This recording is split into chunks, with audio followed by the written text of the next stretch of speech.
Istana gaib di atas bukit. Dendam Kinanti. Jawa Timur, sekitaran tahun 1968. Semprol, ungkap seseorang tinggi besar dengan kumis lebat yang sesekali melintir kumisnya dengan kedua jari. Ampun juragan, ampun, saya masih belum punya uang untuk melunasi hutang-hutang suami saya, rintih Bodarmi sembari bersimpu di hadapan Juragan Bowo. Juragan Bowo adalah tuan tanah dan rentenir paling terkenal di kampung Sidomulyo. Dia gampang meminjamkan uang, namun dengan bunga yang sangat mencekik. Dan ia tak segan menyakiti, bahkan merampas tanah orang yang tak mampu membayar hutangnya. Juragan Bowo masih tampak acuh dengan tangisan Bodarmi di depannya. Beberapa centengnya yang juga bertubuh besar dan gempal ikut mengerubungi perempuan setengah tua berusia 50 tahunan itu, sehingga hal itu membuat Bodarmi makin ketakutan. Juragan Bowo membuang rokoknya, lalu ia menatap tajam wajah Bodarmi. Aku tidak peduli. Besok kamu harus bayar hutang si Sarno suamimu itu ya. Dan kalau kamu sampai nggak bisa bayar, gubuk reot sama tanahmu itu aku sita. Aku nggak peduli. Kamu mau nangis darah atau apa? Pokoknya besok adalah hari terakhir buatmu. Tegas Juragan Bowo dengan berapi-api hingga beberapa kali ludahnya terlihat muncrat. Bodarmi sangat terkejut. Dia tak bisa mengucap kata lagi. Yang bisa dia lakukan hanya terus bersimpuh sambil menangis. Kini, dalam bayangannya, tanah dan rumahnya besok akan disita dan diratakan oleh Juragan Bowo. Bodarmi masih terus bersimpuh sambil memohon keringanan kepada Juragan Bowo, sehingga hal itu malah semakin membuat Juragan Bowo kesal. Lalu Bowo mengangkat tangannya tinggi-tinggi. Dia bersiap melayangkan pukulan ke arah Bodarmi. Namun tiba-tiba, kamu mau apakan ibuku? Berani-beraninya kalian menyakiti ibuku, teriak seorang gadis yang berdiri tak jauh dari mereka. Lalu ia berjalan mendekat ke arah Bodarmi. Gadis itu langsung memeluk Bodarmi dan Bodarmi membalas pelukannya. Tatapan mata gadis itu tajam mengarah ke Juragan Bowo. Bowo pun langsung mengurungkan pukulannya. Ia tertegun melihat gadis yang menatapnya dengan tajam.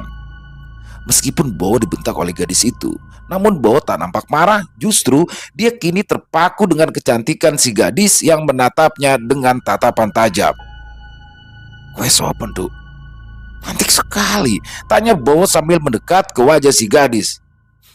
Kamu tidak perlu tahu namaku. Kamu itu laki-laki bangsat. Beraninya sama orang tua yang lemah, ucap gadis itu tegas. Sudah Kinanti, sudah. Nanti kamu malah dipukuli kalau kamu terus-terusan melawannya, ucap Bodarmi mencoba menenangkan Kinanti, anak perempuan semata wayangnya.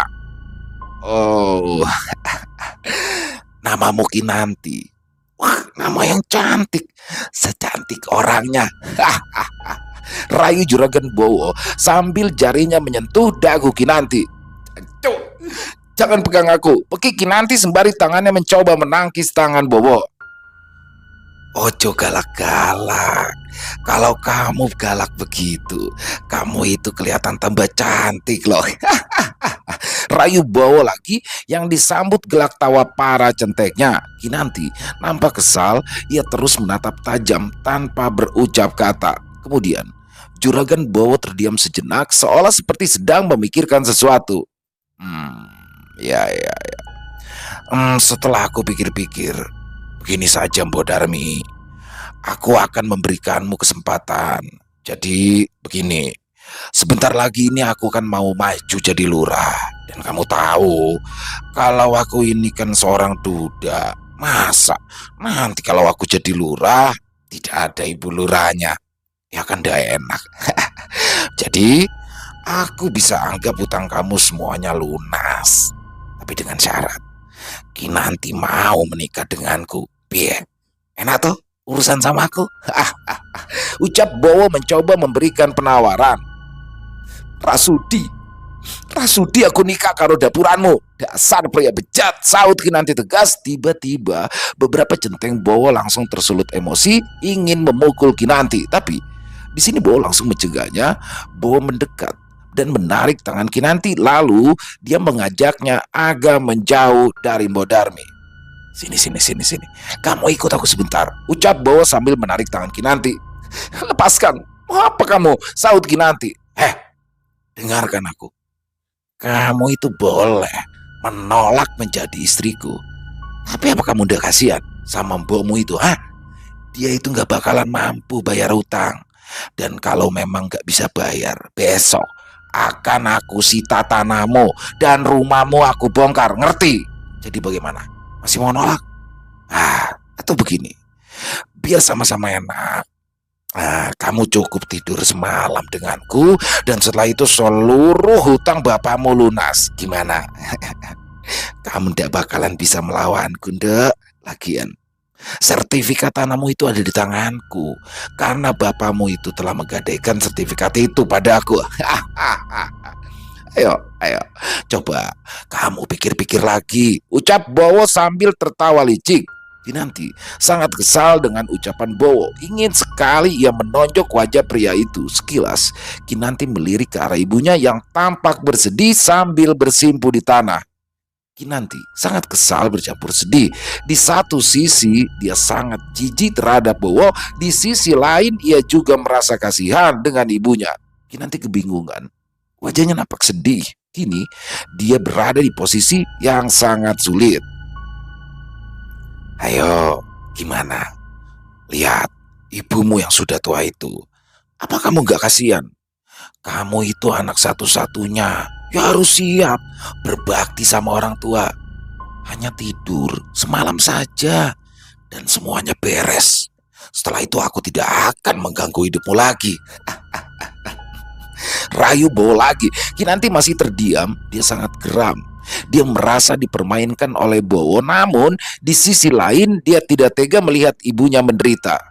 Ya sudah, kalau kamu belum bisa memutuskan, aku kasih waktu sampai malam ini. Kalau kamu ingin semua utang bapakmu lunas dan rumahmu masih berdiri besok, aku tunggu malam ini di rumahku. Tutup Bowo, kemudian dia beserta para centeng pergi meninggalkan rumah Bodarmi. Setelah Bowo dan para centengnya pergi, Kinanti segera mendekati ibunya. Dia memapa ibunya untuk masuk rumah. Ibunya terlihat pucat, badannya penuh debu. Kinanti membersihkan debu yang menempel di baju ibunya. Tanpa sadar, air mata meleleh di kedua pipinya. Dia melihat ibunya begitu menderita akibat ulah bapaknya yang tanpa izin menggadaikan tanah serta rumahnya lalu pergi entah kemana. Sudah, Nduk, jangan nangis lagi. Mungkin sudah takdir kita harus kehilangan tanah sama rumah ini. Yang penting kita masih sehat dan bisa terus bekerja agar suatu saat nanti kita bisa punya tanah dan rumah lagi, ucap ibunya perlahan sambil membelai rambut Kinanti. Kinanti tak menjawab ucapan ibunya. Dia langsung memeluk ibunya dengan pelukan erat sambil menangis terisak. Malam pun tiba. Kinanti duduk termangu di depan teras rumahnya. Dia bertopang dagu meratapi nasib keluarganya. Berulang kali dia menyeka air mata yang meleleh di kedua pipinya. Sesekali dia masuk rumah dan melihat ibunya yang tidur meringkuk di dalam rumahnya yang dingin. Dia tidak membayangkan bagaimana nasib ibunya jika tidak mempunyai rumah lagi. Ya, mereka akan tidur dan bernaung di mana? Kini Kinanti mulai mempertimbangkan tawaran dari Juragan Bowo. Di satu sisi dia tidak ingin kehilangan kesucian, di sisi lain hanya itulah jalan satu-satunya. Akhirnya entah dapat bisikan dari mana, Kinanti mulai berjalan keluar rumah dan menuju rumah Juragan Bowo. Tak lama dia berjalan, dia telah sampai di depan rumah Juragan Bowo. Ya, rumah Juragan Bowo begitu besar dengan halaman yang luas. Perlahan-lahan Kinanti mulai memasuki halaman rumah Juragan Bowo. Wah, akhirnya kamu kesini juga ya, ucap salah satu centeng Bowo yang sedang berjaga di depan rumah. Bukan urusanmu. Sekarang cepat, Pertemukan aku dengan juraganmu, ketus Kinanti. Sabar Mbak Yu. Ya sudah, sekarang kamu ikuti aku, kata centeng itu dengan tatapan mata mesum yang membuat Kinanti semakin kesal. Kemudian keduanya berjalan masuk ke dalam rumah. Tak lama kemudian, mereka tiba di depan sebuah kamar. "Ah, Kinanti, ini kamar Juragan Bowo. Kamu ketuk saja pintunya. Nanti ketika ada suara dari dalam, kamu jawab saja dengan nama kamu." Juragan sudah paham. Aku cuma bisa mengantar sampai sini. Dan jangan berisik ya, soalnya anak-anak Juragan Bowo lagi pada tidur. Selamat menikmati. Ucap centeng itu lalu pergi meninggalkan Kinanti sendirian di depan pintu kamar. Kinanti sedikit ragu, tapi dia kembali teringat keadaan ibunya sehingga dia menguatkan tekad untuk mengetuk pintu. Tok tok tok, tok tok tok. Suara ketukan pintu perlahan, bahkan mungkin suara detak jantung Kinanti yang tak beraturan lebih keras dibandingkan suara ketukan pintu itu. Namun, meskipun suara ketukan pintu itu cukup pelan, sudah mampu didengar oleh Bowo yang sedang berada di dalam kamar. "Siapa itu?" ucap Bowo dari dalam kamar. Ucapan perlahan dan biasa, namun ucapan itu seketika membuat Kinanti terkejut dan membuat tubuhnya bergetar. Aku Kinanti, ucap Kinanti perlahan sambil bergetar. Tak lama kemudian, pintu kamar langsung terbuka dan tampaklah sesosok pria yang di mata Kinanti lebih layak sebagai pria yang menjijikan dan licik. Kinanti menatap sekilas wajah Bowo, lalu dia menundukkan kepala. Bowo terlihat tersenyum penuh kemenangan. Bagus, bagus. Kamu gadis pintar dan berbakti kepada orang tua. Ayo masuk. Kita nikmati malam ini, ucap Bowo sambil tersenyum licik. Tidak usah banyak omong. Kalau bukan karena ibuku, aku tidak akan pernah mau menginjakkan kaki di rumahmu, saut Kinanti.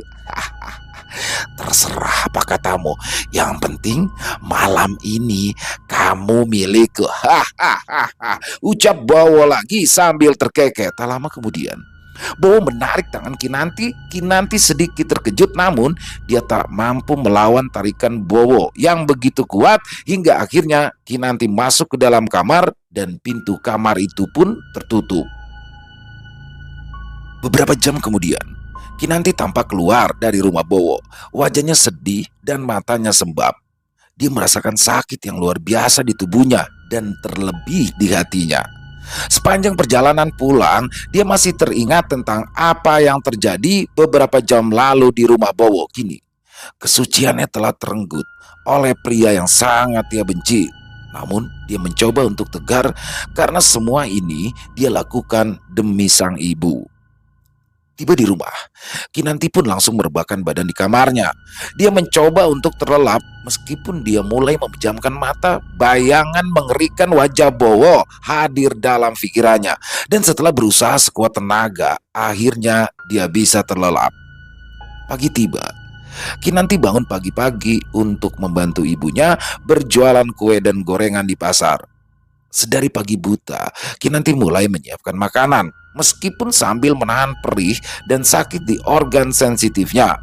Tepat jam 6 pagi, Kinanti dan ibunya berjalan ke pasar. Ibunya beberapa kali menyinggung tentang rumah yang akan dibongkar oleh Juragan Bowo, namun Kinanti meyakinkan ibunya bahwa rumah yang mereka tempati tidak akan dibongkar.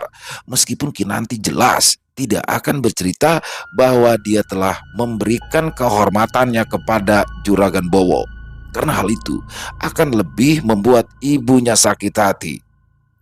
Hari menjelang siang, tiba-tiba datanglah seorang pria berusia 40 tahunan berlari-lari menuju lapak dagangan Kinanti dan juga ibunya.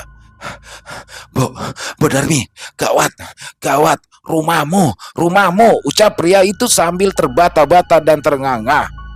"Ono apa Parman, ngomong itu yang jelas. Rumahku kenapa?" saut Mbok Darmi. Kinanti ikut beringsut mendekat. Tampak wajah ketakutan dan penasaran terhias di wajah Kinanti. Rumahmu, Mbok, rumahmu itu dibongkar sama Juragan Bowo. Dia sekarang bersama centengnya sedang bongkar rumahmu, ucap Parman lagi dengan masih tetap bergetar dan terengah-engah. Mendengar ucapan dari Parman, Kinanti segera berlari menuju ke rumahnya. Bodarmi nampak ingin mencegah Kinanti, namun dia telah melesat dan hilang dari pandangan. Bodarmi menyusul Kinanti dan berjalan bersama Parman. Kinanti tertegun ketika dia sampai di rumahnya. Dia tidak menyangka jika Bowo telah membohonginya. Padahal Kinanti telah memberikan kesuciannya dan ternyata apa yang dia lakukan kini sia-sia.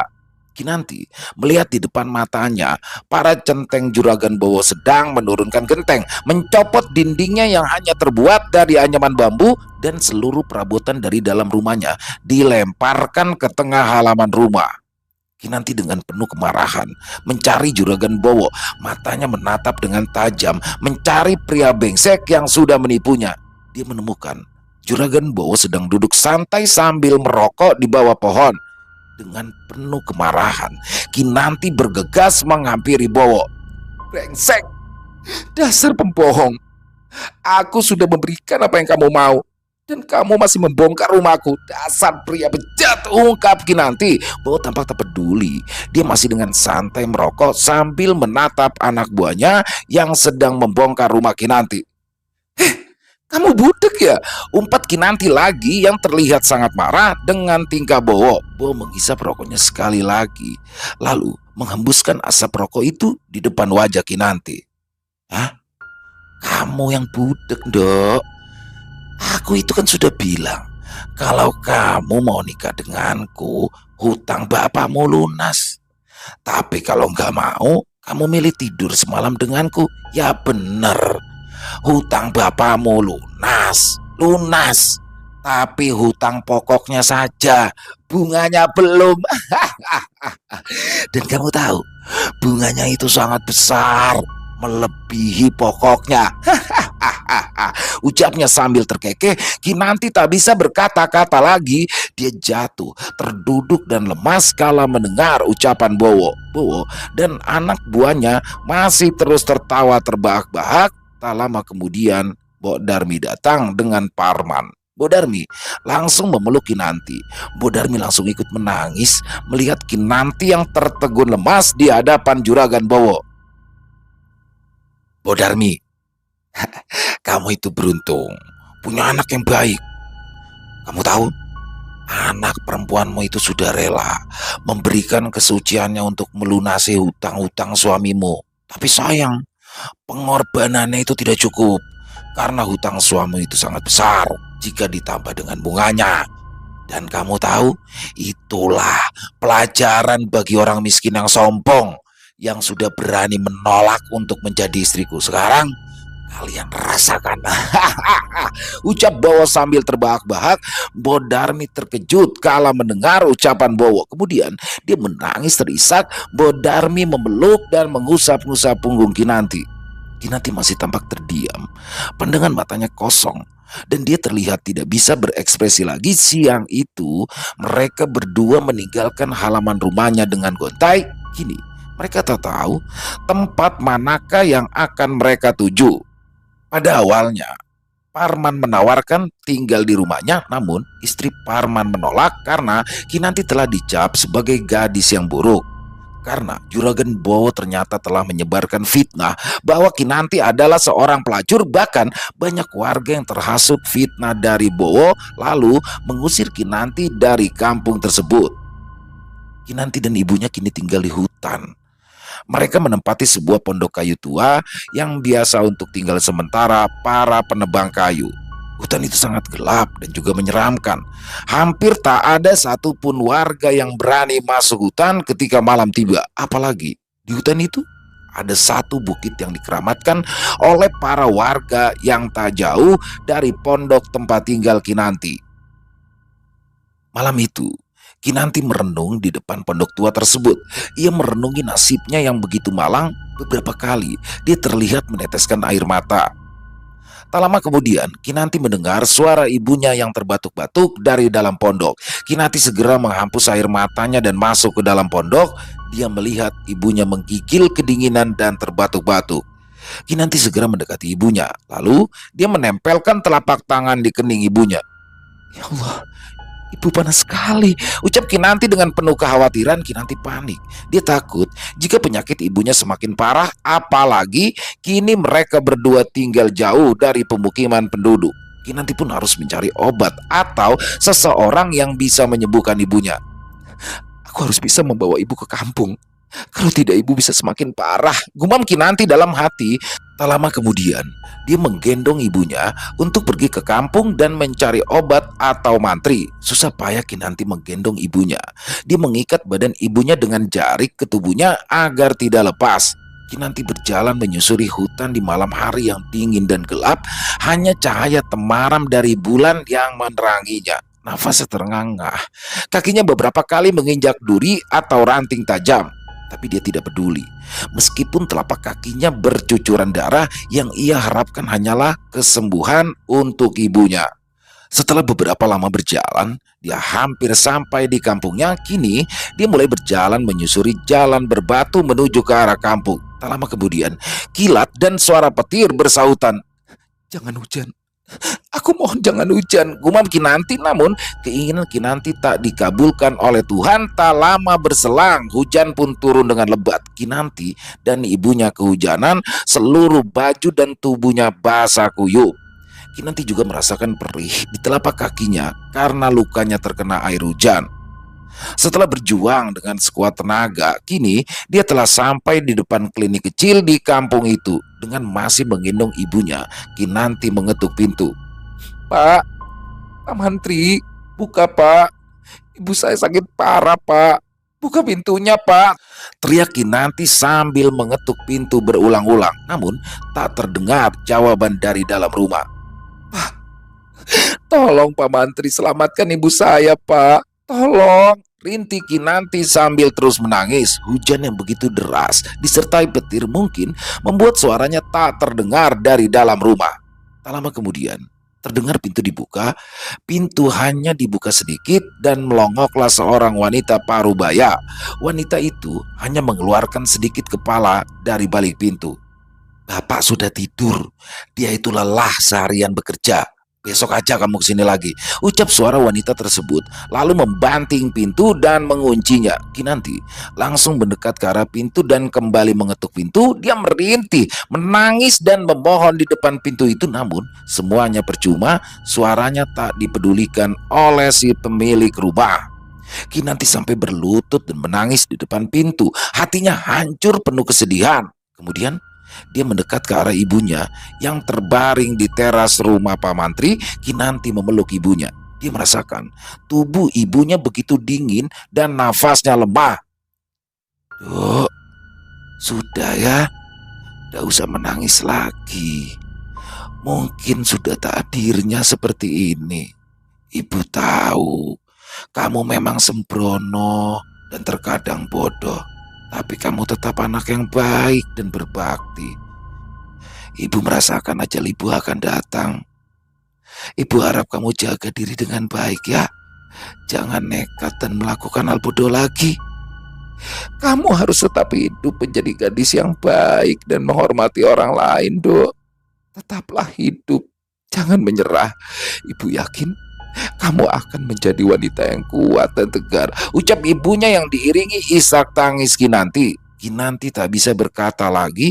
Dia memegang erat telapak tangan ibunya. Petir dan kilat masih menyambar bersahutan. Tak lama kemudian, Kinanti merasakan telapak tangan ibunya melemah dan lepas dari pegangannya. Ibunya telah meninggal dunia. Tangis Kinanti pecah malam itu. Tangis yang berbaur dengan hujan deras yang disertai petir yang bersahutan. Siang itu, Kinanti mengubur jasad ibunya tak jauh dari pondoknya. Sambil terus menangis, dia bersusah payah menggali tanah. Dia tidak meminta bantuan kepada para warga karena dia telah muak kepada para manusia. Dia sangat membenci seluruh warga Sidomulyo, terutama si Bowo.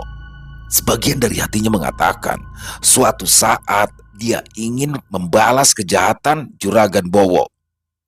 Selesai memakamkan ibunya, Kinanti pun pergi ke sungai untuk mandi dan membersihkan tubuhnya dari tanah yang mengotori baju dan badannya. Kinanti membenamkan tubuhnya ke dalam sungai. Dia merasakan kesegaran air sungai mulai membasahi tubuhnya. Selesai mandi, dia berpakaian dan berjalan kembali ke pondok. Di tengah perjalanan, dia melihat seekor ular kecil yang diserang 3 ekor burung elang. Ular itu tampak kewalahan melawan 3 burung elang yang mematuk dan menyerangnya. Si ular mencoba melawan, namun tak mampu menghadapi 3 burung elang sekaligus. Melihat hal itu, Kinanti merasa iba kepada si ular. Ia melempar batu dan mengusir elang-elang itu. Tak lama kemudian, elang itu pergi dan terbang ke langit. Meskipun masih tampak terluka, si ular kemudian menggeliat masuk ke dalam hutan. Kinanti tertegun sejenak melihat pertarungan antara ular dan burung elang itu. Kemudian ia kembali meneruskan perjalanannya pulang ke pondoknya. Malam tiba, Kinanti hanya berbaring dan terpenung di dalam pondoknya. Dia kembali memikirkan nasibnya yang begitu menyedihkan. Kini tak ada lagi ibunya yang sangat dia cintai. Dia benar-benar sendiri. Terbesit dalam pikirannya untuk mengakhiri hidup, namun dia teringat pesan ibunya untuk tetap bertahan hidup dan tidak bertindak bodoh lagi. Dengan segala pikiran yang masih menggelayutinya, tiba-tiba ia mendengar pintu pondoknya diketuk oleh seseorang. Tok tok tok. Tok tok tok. Suara ketukan itu cepat dan keras. Kinanti terkejut mendengar ketukan itu. Pasalnya mana ada orang waras yang malam-malam seperti ini masuk ke dalam hutan yang gelap dan menyeramkan. Dia takut yang mengetuk pintunya adalah orang jahat atau orang gila. Kinanti lagi-lagi berpikir, kalau orang jahat pastinya tak akan mengetuk pintu, namun pasti akan menjebol pintu yang memang sudah sangat rapuh itu. Perlahan Kinanti berjalan mendekati pintu. Kemudian dia mengintip dari celah pintu. Terlihat di luar pintu seseorang yang asing di matanya. Namun dalam hati kecilnya berkata bahwa mungkin saja orang itu tidak berniat jahat. Kinanti meneguhkan hatinya dan membuka pintu dengan perlahan. Kini terlihat di depan matanya seorang laki-laki tinggi besar menggunakan jubah lebar dan tudung kepala yang menutupi sebagian wajahnya. "Ya Pak, ada apa ya? Apakah ada yang bisa saya bantu?" ucap Kinanti sambil bergetar. Sesaat mereka berdua hening. Si pria misterius itu tak lekas menjawab. Sesaat hanya keheningan yang berpadu dengan suara hewan-hewan malam yang terdengar ketika mereka berdua terdiam. "Maaf, aku mengganggumu. Namaku Tejo. Majikanku ingin bertemu denganmu. Dia ingin memberikan imbalan karena kamu telah menyelamatkan anaknya," ucap pria yang mengaku bernama Tejo tersebut. "Majikan menyelamatkan anak? Apa maksudnya? Perasaan aku tidak melakukan apa-apa," balas Kinanti keheranan. "Lebih baik kamu ikuti saja aku. Mari kita ke tempat majikanku. Biar beliau sendiri yang menjelaskan kepadamu. Jangan khawatir, kami tidak punya niat jahat padamu," ucap Tejo lagi meyakinkan Kinanti. Kinanti sempat ragu, namun kemudian dia setuju untuk mengikuti Tejo. Tak lama kemudian, Kinanti berjalan keluar pondoknya dan mulai mengikuti Tejo yang berjalan di depannya. Tejo berjalan dengan memegang obor. Bias-bias cahaya obor menerangi jalan setapak yang berada di tengah hutan yang lebat dan menyeramkan itu. Kinanti menoleh ke kanan dan ke kiri, mencoba untuk mengenali jalan yang dia lalui. Dia tahu arah jalan ini. Ya, jalan yang mereka lalui ini menuju ke Bukit Keramat yang terkenal kemistisannya. Kita mau kemana?" tanya Kinanti yang mulai gusar. "Tidak usah banyak tanya, tenanglah, ikuti aku saja," balas Tejo. Setelah tak lama berjalan, kini mereka tiba di depan sebuah pagar besar.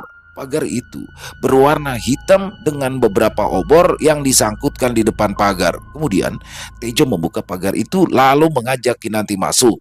Kinanti terbelalak tak percaya karena kini di depan matanya nampak sebuah rumah besar. Rumah itu bak istana yang diterangi lampu-lampu petromak yang sangat terang.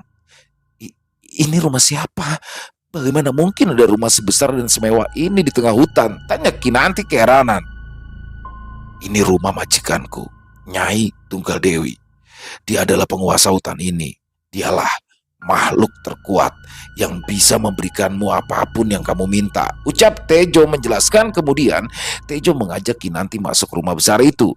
Mata Kinanti menoleh ke kanan dan ke kiri. Dia berdecak kagum melihat rumah yang begitu mewah dengan banyak ornamen yang begitu indah.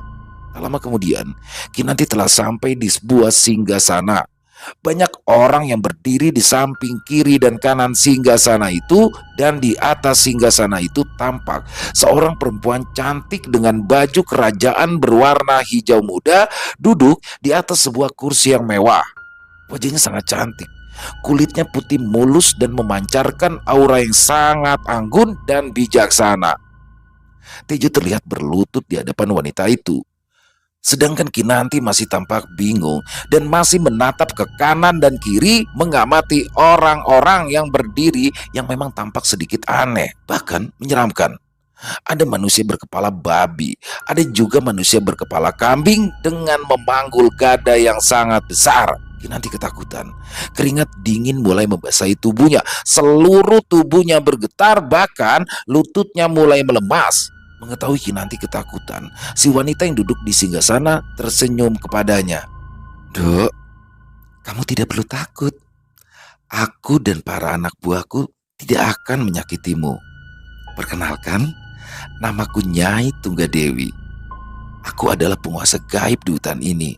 Dan aku mengucapkan terima kasih yang sebesar-besarnya kepadamu karena kamu telah menolong anakku." Ucapi dengan suara yang begitu lembut. "Menolong anak? Aku tidak paham maksud Anda, Nyai. Perasaan aku tidak pernah menolong seorang anak," balas Kinanti kebingungan. Nyai Tunggadewi hanya tersenyum kecil. Lalu dia memberikan isyarat kepada anak buahnya. Tak lama kemudian anak buahnya datang lagi dengan seorang anak kecil laki-laki yang tampak terluka di beberapa bagian tubuhnya. Anak itu mendekat ke arah Kinanti, lalu mengajak Kinanti berjabat tangan. Kinanti menatap sekilas telapak tangan si anak yang disodorkan di depannya. "Terima kasih ya Mbak, kamu sudah menolongku. Aku Pangeran Adaraja. Aku adalah jelmaan ular yang sudah kau tolong kemarin saat aku diserang para kawanan elang itu. Mungkin saat ini aku masih lemah, sehingga aku masih belum bisa membela diri," ucap Arda Raja dengan perlahan. "Untung kamu menolong anakku. Ya, dia masih terlalu kecil dan suka sekali keluar ke alam manusia tanpa seizinku. Kalau saja kau tidak menolongnya, mungkin dia bisa saja mati menjadi santapan para elang itu," ujar Nyai Tunggadewi dengan masih tetap tersenyum. Arda Raja hanya menunduk saat mendengar ucapan ibunya. Tak lama kemudian, Nyai Tunggadewi turun dari singgasana dan mendekati Kinanti. Dia berjalan pelan hingga kini tepat berada di hadapan Kinanti. Dia memandang wajah Kinanti dengan masih tersenyum. "Kasihan sekali kamu, Nduk. Gadis secantik kamu bernasib begitu malang. Aku sudah tahu semua tentangmu, Nduk," ucap Nyai Tunggadewi dengan lembut sambil memegangi telapak tangan Kinanti. Kinanti hanya terdiam. Dia tahu bahwa yang ada di depannya kini bukanlah manusia, sehingga dia tak bisa sembarangan berbicara. "Aku bisa membantumu untuk membalaskan dendam kepada pria yang menghancurkan hidupmu. Aku ingin kau menerima bantuanku, Nduk, agar para manusia busuk itu tak lagi meremehkanmu," ucap Nyai Tunggadewi sambil berjalan perlahan mengelilingi Kinanti. "Membantu," balas Kinanti pelan. "Iya, aku bisa memberikan apapun padamu, baik kekuatan maupun kekayaan. Dan dengan apa yang aku berikan, pasti kamu bisa membalaskan dendammu," ucap Nyai Tunggadewi lagi. "Benarkah? Apakah Anda mengucapkan sesuatu yang benar? Aku sangat ingin membalaskan dendam kepada Juragan Bowo. Aku ingin menghancurkannya," ujar Kinanti dengan berapi-api. "Itu mudah bagiku, Nduk. Asalkan kamu bersumpah setia untuk menjadi pengikutku," ucap Nyai Tunggadewi sambil kembali menatap mata Kinanti dengan tajam. Aura yang memancar dari wajah wanita itu begitu kuat sehingga Kinanti tak berdaya melawan atau menolak keinginannya. Lalu Kinanti bersimpu di depan Nyai Tunggadewi. Sejenak mereka berpandangan. Dan saat berpandangan, Kinanti seolah seperti dibimbing untuk berlutut kepada Nyai Tunggadewi. Aku Kinanti bersumpah setia kepada Anda, tegas Kinanti. Nyai Tunggadewi tersenyum kecil dan ia pun lalu membimbing Kinanti untuk bangkit. Bagus, bagus sekali. Aku menerima sumpahmu. Permintaanku hanya satu. Setelah kau berhasil membalaskan dendammu, aku ingin kamu membangun bukit ini dengan bangunan yang bagus dan kau ajak sebanyak mungkin orang untuk memujaku di tempat ini. Ucap Nyai Tunggadewi. Kinanti hanya menganggukkan kepala dan kemudian membungkukkan badan tanda setuju. Nyai Tunggadewi pun tersenyum. Nanti setelah kamu pulang, kamu lihatlah di bawah tikar yang ada di pondokmu. Gunakan itu untuk membalaskan dendammu. Kau pasti akan paham dengan sendirinya karena aku selalu mengawasimu dan akan membisikkan rencana-rencana yang bagus untuk membalaskan dendam. Ujar Nyai Tunggadewi menjelaskan. Kinanti hanya tersenyum kecil. Kini harapannya mulai muncul lagi. Dia kembali bersujud dan berterima kasih kepada Nyai Tunggadewi. Sekarang kamu boleh pulang. Kapanpun kamu bebas bertemu denganku, selama kamu mau. Tutup Nyai Tunggadewi. Kinanti pun lalu pulang setelah mengucapkan banyak terima kasih kepada Nyai Tunggadewi. Dia berjalan melewati jalan yang sudah ia lalui tadi dan tak lama kemudian ia sampai di pondoknya. Betapa terkejut Kinanti kala ia melihat tikarnya yang nampak menggunung, dan ketika Kinanti membuka tikar itu, di bawah tikar itu terlihat emas dan juga uang yang sangat banyak. Bahkan Kinanti tak bisa menghitung berapa banyak uang itu. Kinanti mendekati harta itu lalu berbaring di atasnya. Dia tertawa terbahak-bahak. Dia sangat senang karena dengan uang itu dia bisa membalaskan dendamnya. Tunggu aku, Mas Bowo. Aku akan segera menghabisimu, ucap Kinanti sambil tertawa terbahak-bahak. Pagi pun tiba. Kinanti menyembunyikan hartanya agar tidak terlihat orang. Beberapa jam kemudian datanglah seorang pemuda mendekati pondokan. Ya, pemuda itu adalah seorang penebang kayu. Dia terkejut. Pondok yang biasa dia tempati kini ditempati oleh Kinanti. Siapa kamu? Kenapa kamu ada di pondokku? Ujar pemuda itu. Namaku Kinanti, Mas. Aku tidak punya tempat bernaung. Rumahku dihancurkan, jadi aku terpaksa tinggal sementara di pondokmu. Maafkan aku, ujar Kinanti dengan lembut. Ya sudah, tidak apa. Perkenalkan, namaku Arya. Aku sudah terbiasa menebang kayu di hutan ini. Jadi sudah berapa lama ya kamu tinggal di sini? Tanya Arya. Aku sudah hampir 1 bulan di sini, Mas. Balas Kinanti singkat. Emangnya rumahmu hancur karena apa? Tanya Arya lagi. Bapakku memiliki hutang kepada Juragan Bowo, dan karena kami tidak sanggup membayar hutang-hutang itu, rumah kami dihancurkan dan tanahnya dirampas. Balas Kinanti sambil terlihat sedih. Lagi-lagi si Bowo biadab itu. Aku juga geram padanya. Dia juga telah menjerat keluargaku dengan hutang. Bapakku juga pernah berhutang dengannya, dan dia memberikan bunga yang teramat besar. Hingga akhirnya bapakku mengakhiri hidupnya karena selalu diteror olehnya. Akhirnya kami rela menjual sawah kami demi melunasi hutangnya. Karena kami tidak mau rumah dan tanah kami dirampas. Geram Arya. Kinanti sedikit tersenyum. Kini dengan kekesalan yang sama dengannya, mungkin saja Arya bisa membantunya untuk balas dendam.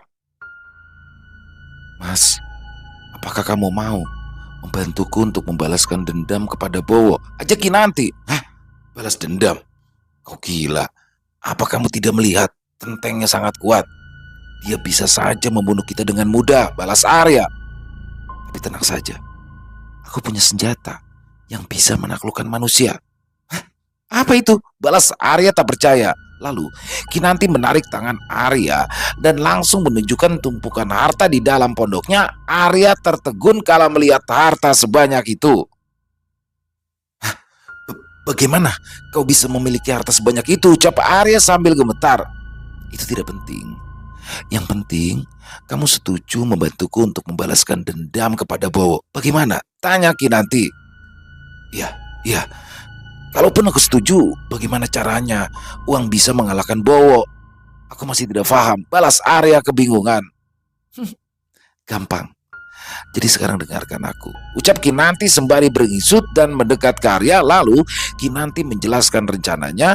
Arya sesekali tampak manggut-manggut dan tersenyum. Bagaimana? Kau paham? Hah? Tanya Kinanti sambil tersenyum. Ya, aku paham. Mungkin saja rencanamu itu bisa menghancurkannya. Tapi itu sedikit agak kejam. Balas Arya. Dia itu lebih kejam dan lebih jahat jika dibandingkan dengan kita. Ucap Kinanti sambil menepuk bahu Arya. Baiklah, aku akan segera bergerak. Aku akan segera kembali ke sini untuk memberimu kabar. Balas Arya, lalu keduanya berjabat tangan dan kemudian Arya meninggalkan pondok itu lalu berlari keluar dari hutan. 2 hari berselang, Arya kembali datang ke pondok Kinanti. Aku sudah menemukan orang yang cocok untuk rencana kita. Ayo, mari kita temui orang itu, ujar Arya dengan penuh semangat. Kinanti pun mengangguk dan mereka berdua pergi meninggalkan pondok tersebut. Mereka berdua pergi ke sebuah desa yang cukup sepi karena para warga desa itu ketakutan dengan sosok kejam yang ada di desa itu. Ya, desa itu bernama Desa Ngunut. Di desa itu tinggal seseorang yang terkenal sakti, ditakuti sekaligus kejam yang bernama Sartono. Sartono adalah seorang preman sekaligus jagoan yang cukup terkenal. Kinanti dan Arya berjalan ke rumah Sartono. Rumahnya besar dengan banyak anak-anak buahnya yang berbadan tegap dan besar. Kalian meminta bantuanku. Apa anak ingusan seperti kalian mampu membayarku, ha? Ujar Sartono. Arya dan Kinanti berpandangan. Kemudian Arya menuang karung yang dibawanya di depan Sartono dan para anak buahnya. Karung itu berisikan emas dan uang. Arya menuang karung itu tepat di hadapan Sartono. Uang dan emas itu kini berhamburan di lantai. Mata Sartono terbelalak kala melihat emas dan uang yang ada di depan matanya. Kemudian Kinanti berdiri. Dan ini hanya uang muka. Setelah apa yang kami minta dari kalian sukses, dan ini hanya sebagai uang muka. Setelah apa yang kami minta dari kalian sukses kalian jalankan, maka kalian akan mendapatkan jauh yang lebih besar daripada ini. Ucap Kinanti tegas. Sartono tertegun sejenak melihat kecantikan Kinanti. Lalu dia tertawa sambil berjalan mendekati Kinanti. Sartono memandangi tubuh Kinanti yang berdiri di depannya. Kinanti sedikit terisi dengan pandangan mesum dari Sartono.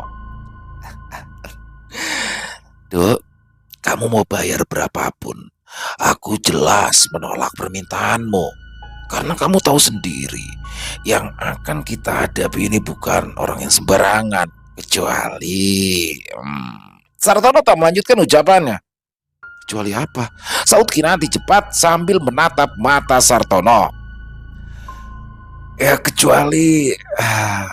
kamu mau menyerahkan tubuhmu untuk aku nikmati. Bagaimana, Cahyo? Apa kamu setuju?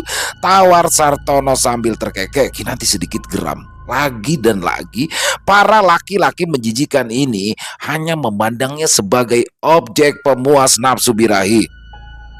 Baik, aku setuju.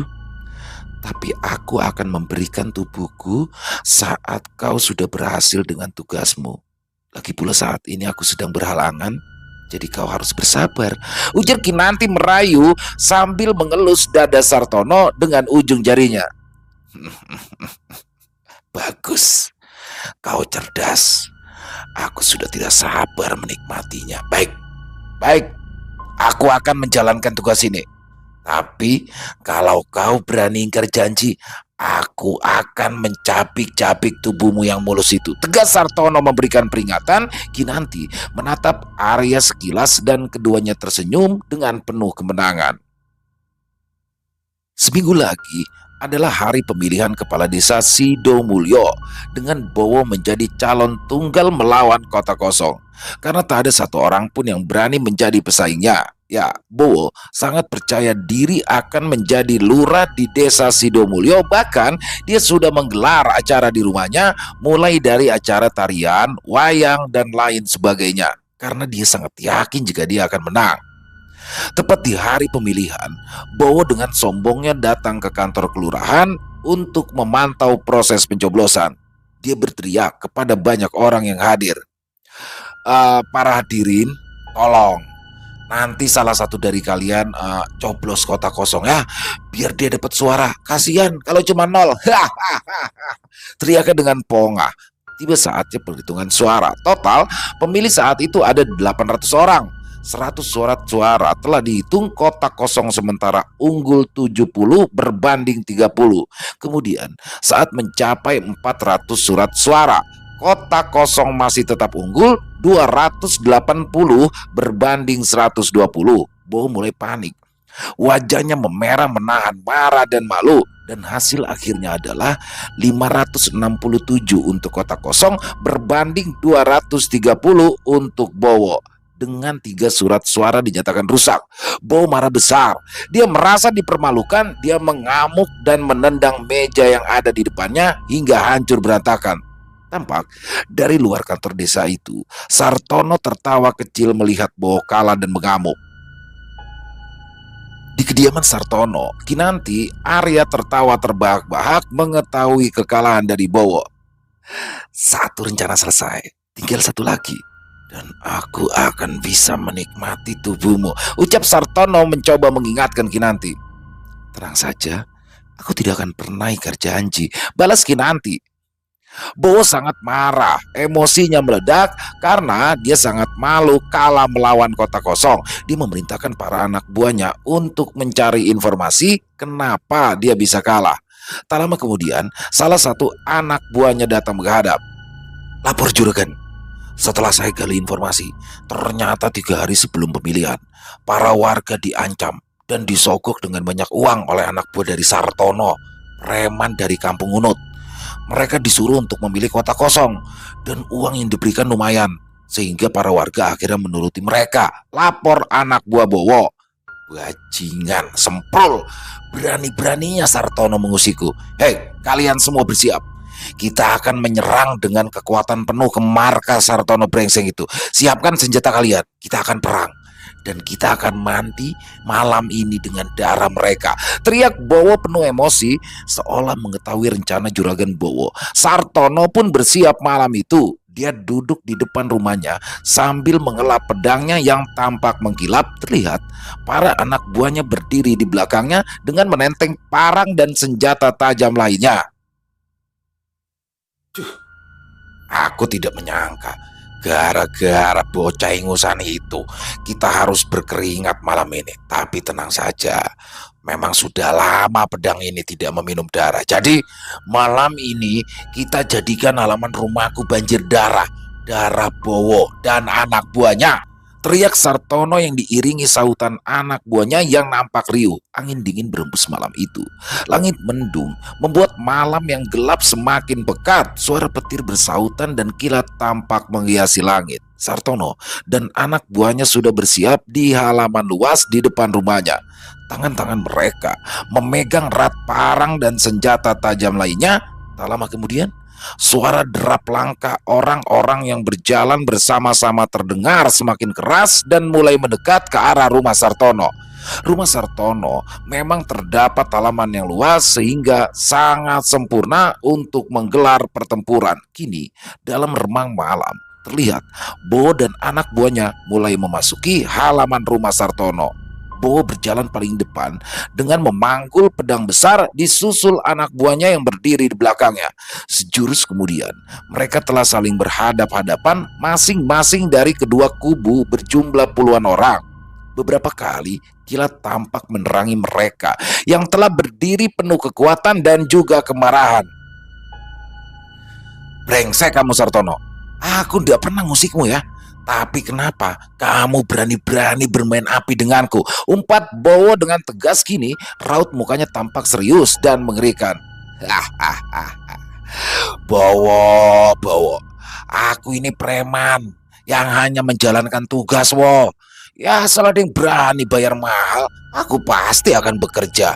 Aku memang tidak pernah ada masalah denganmu, tapi orang yang menyuruhku itu punya dendam kepadamu. Balas Sartono dengan santai. Bowo terkejut. Dia tampak menerka-nerka siapa orang yang nekat membayar preman untuk melawannya. Hah? Kenapa? Kamu tidak perlu mencari tahu siapa orang yang sudah menyuruhku, Bowo, karena kau akan mati malam ini. Jadi tidak penting juga untuk kamu tahu siapa orang yang sudah menyuruhku.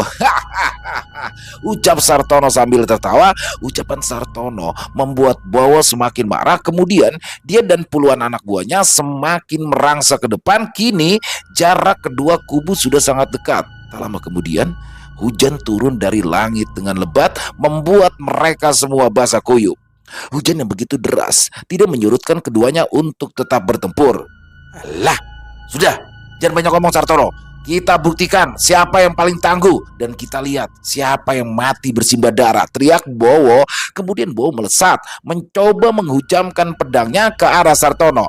Sartono cukup sigap dan mampu menangkis serangan itu dengan pedangnya. Suara benturan kedua pedang itu sangat nyaring terdengar, meskipun di tengah suara hujan yang semakin deras. Serangan cepat dari Bowo seolah sebagai tanda dimulainya pertarungan. Para anak buah Sartono dan Bowo langsung merangsek dan saling bertarung. Suara benturan senjata tajam terdengar semakin nyaring. Sesekali suara daging yang koyak terkena sabetan senjata tajam juga terdengar.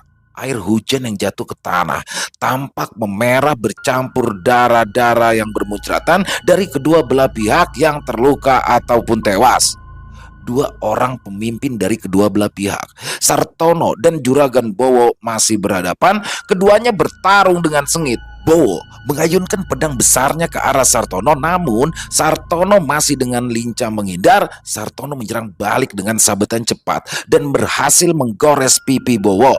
Darah tampak mengucur dari luka di pipi Bowo. Sartono tersenyum kecil. Ia menjilat darah Bowo di pedangnya. Bowo merasa semakin marah. Lalu ia menyerang Sartono dengan brutal. Bowo berputar-putar, melompat, menerjang dengan pedangnya. Sartono mulai terdesak. Lalu sabetan rendah dari Bowo mampu melukai kaki Sartono. Sartono limbung dan hampir terjatuh karena dia merasakan kaki kirinya sakit dan seketika lemas saat terkena sabetan pedang dari Bowo. Melihat Sartono yang limbung, Bowo pun langsung menerjang. Dia ingin menghujamkan pedangnya ke leher Sartono. Sartono terdesak. Lalu dia mengambil segenggam lumpur dan melemparkan lumpur itu tepat ke mata Bowo. Bowo berteriak. Matanya kini terasa perih. Serangannya pun terhenti. Sial, dasar licik, umpat Bowo sambil membersihkan lumpur di matanya.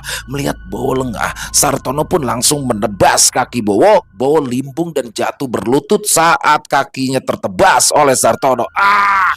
Teriak Bowo mengerang. Lalu Sartono dengan cepat menebas tangan kanan Bowo sehingga pedangnya terjatuh.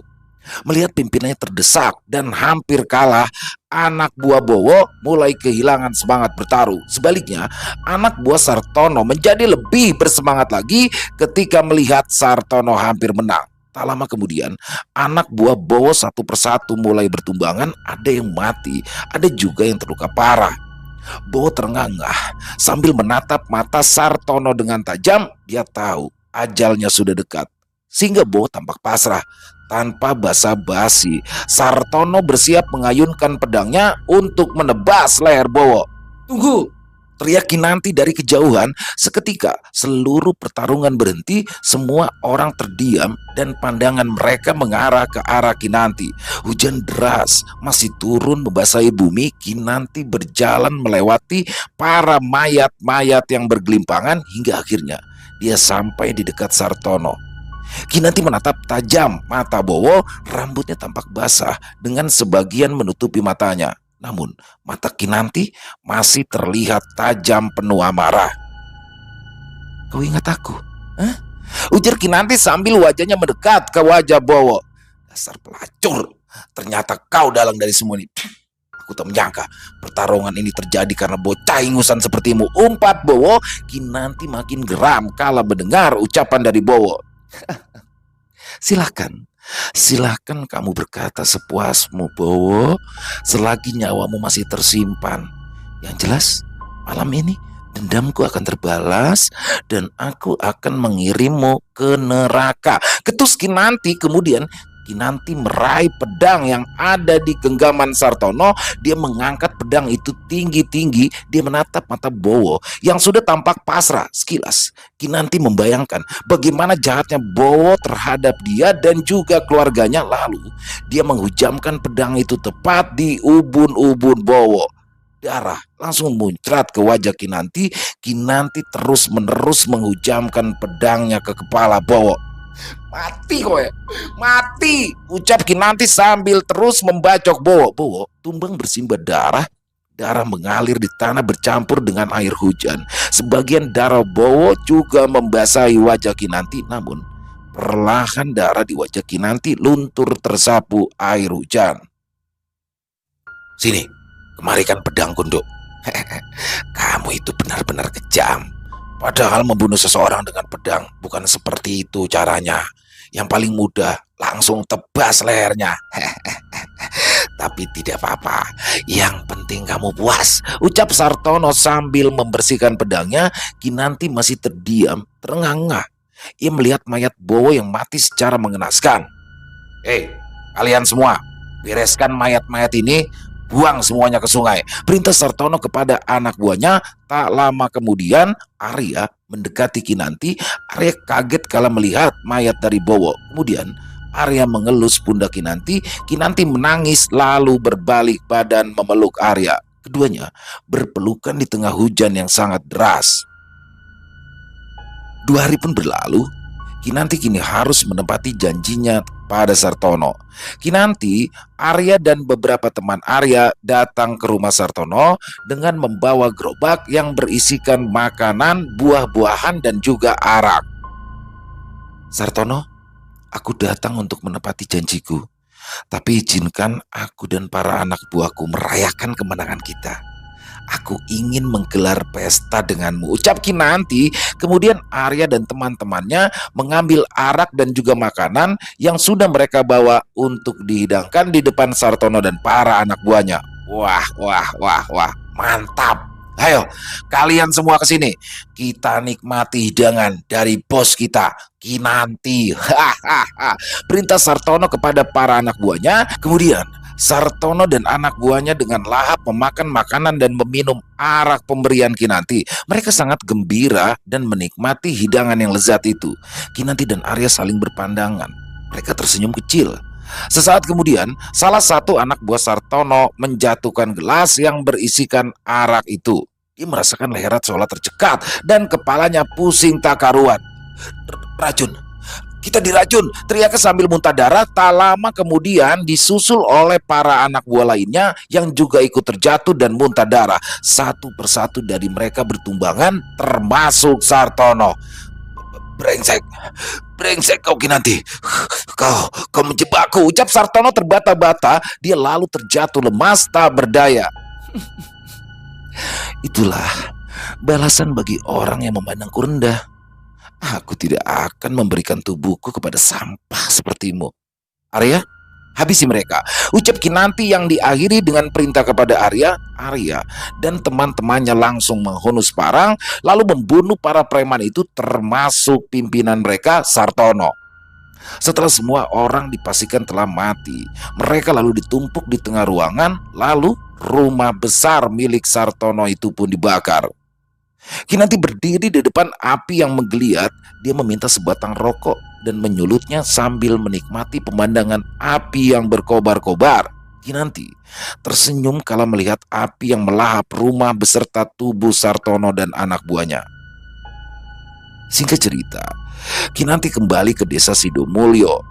Dia maju sebagai calon lurah dan akhirnya terpilih. Dia menjadi lurah perempuan pertama di desa itu. Kinanti yang kini menjadi kaya raya. Dengan harta pemberian dari Nyai Tunggadewi, dia pun bisa membuat bisnis besar mulai dari pertanian hingga peternakan. Kinanti juga mengambil tanah dan juga rumah Bowo. Dia juga mengembalikan tanah rampasan Bowo kepada para warga yang sudah dirugikan oleh Bowo. Setelah Kinanti menjadi lurah, dia lalu menepati janjinya untuk membangun bukit tempat Nyai Tunggadewi. Kini, di bukit itu terdapat bangunan bagus yang terkenal sebagai petilasan Nyai Tunggadewi. Banyak orang yang datang ke sana untuk mencari pesugihan atau semacamnya, sehingga Kinanti secara tak sadar menyesatkan banyak orang. Kinanti akhirnya menikah dengan Arya. Dia kini menjadi lurah yang baik. Banyak pembangunan di masa pemerintahnya. Meskipun pada akhirnya Kinanti harus berusaha keras untuk lepas dari jeratan Nyai Tunggadewi. Dan iblis itu tentu saja tak akan pernah melepaskan Kinanti dengan mudah. Selesai. Wow, luar biasa.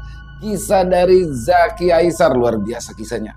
Ini apik banget. Dan Zaki Aisar ini sudah beberapa kali ya di channel kita. Salah satunya yang ini adalah Warung Soto Mas Prapto. Dan kisah kali ini sungguh luar biasa. Alurnya dapet banget.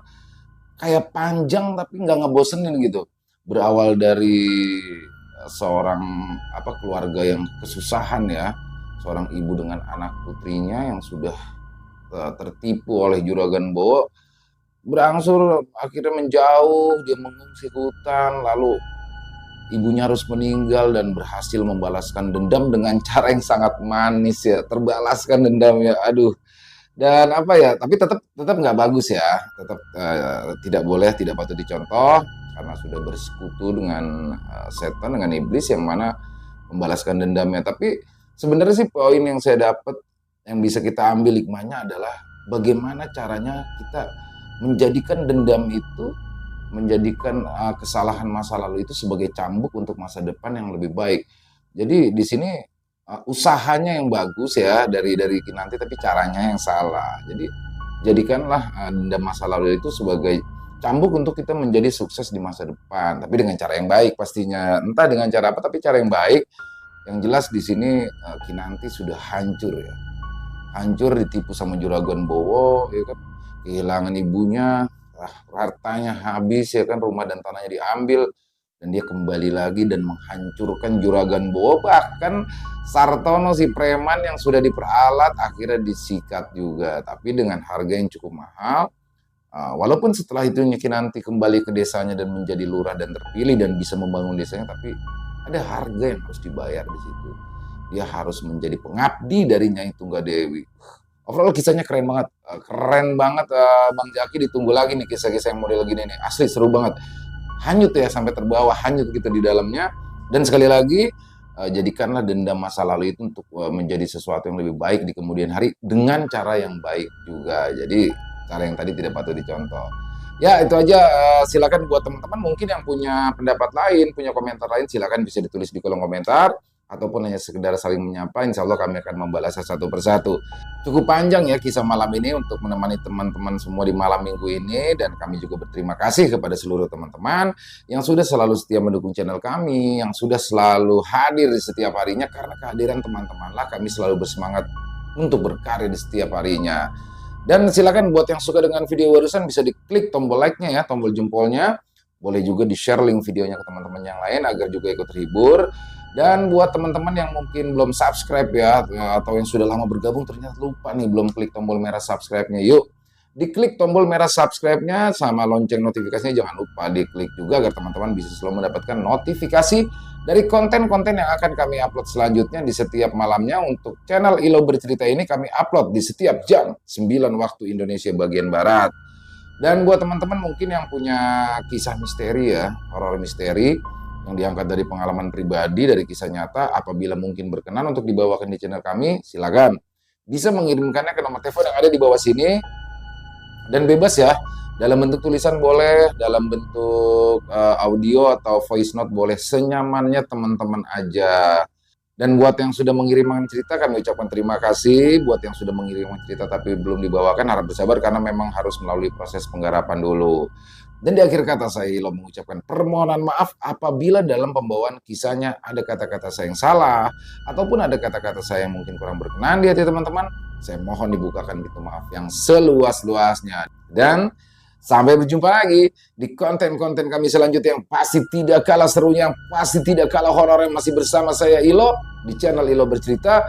Salam sehat sukses selalu untuk kita semua. Amin amin ya robbal alamin. Wassalamualaikum warahmatullahi wabarakatuh.